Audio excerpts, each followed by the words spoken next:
मुखेल वड म्हजे सवें रिकून रावात, हांवूय रिकून रावतां। नियाळाक आदार भाग्योन क्रिस्तोफर आनी ताच्या सांगात्यांक आपलें जिवीत सोडून शिवर्तमान परगडपाचें काम मोलाचें आसलें।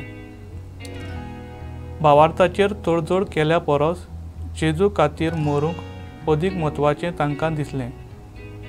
तांच्या जिविताचो हेतू आसलो शिवर्तमान सगळ्या संवसाराक परगटूंक आनी जीं निराशीं सांडलोलीं आसात आनी दुबावान जियेतात तांकां तें परगटूंक।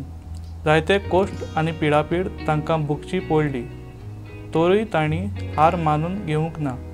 काळजीदारपण घेवन जेजून रिकून रावून तांणी भावार्थाक मोगान आनी विस्वासान वेंग मारली। ह्या तांच्या भावार्थाक लागून जायत्यांनी भावार्थ आपणावन जेजूक रिकून जिवीत फोडाभरीत केलें। पयल्या वाचपान धर्मयुद्धाच्या इतिहासान आमी पळयता कशे तरेन पावलू, बार्नाबास आनी दुसरे शीस हांचे मदें जायते तोंटे आसले। वाद विवाद जाताले खरो, पूण सांगाता रावून एकवटान जेरुजाल्याक पवित्र सभा पयले फावट जमलोली। जायत्यांनी जेजूचेर विस्वास ठेवून भावार्थाक वेंग मारली। शिवर्तमानान आयज जेजू आमकां दाखयली भाशेन आपणाक रिकून रावन बरीं फळां उत्पन्न करूंक मागता। जो कोण रिकून रावता तांच्यान आपुणूय रिकून रावतलो म्हूण वासावणी करता।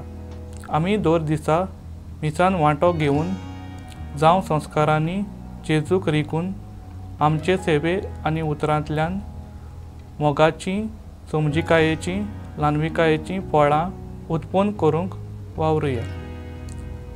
म्हजो थाराव दिसपटी मागणें करून मिसान वांटो घेवन देवाचें उतर वाचून नियाळून जेजूंत रिकून रावूंक वावुरतलो।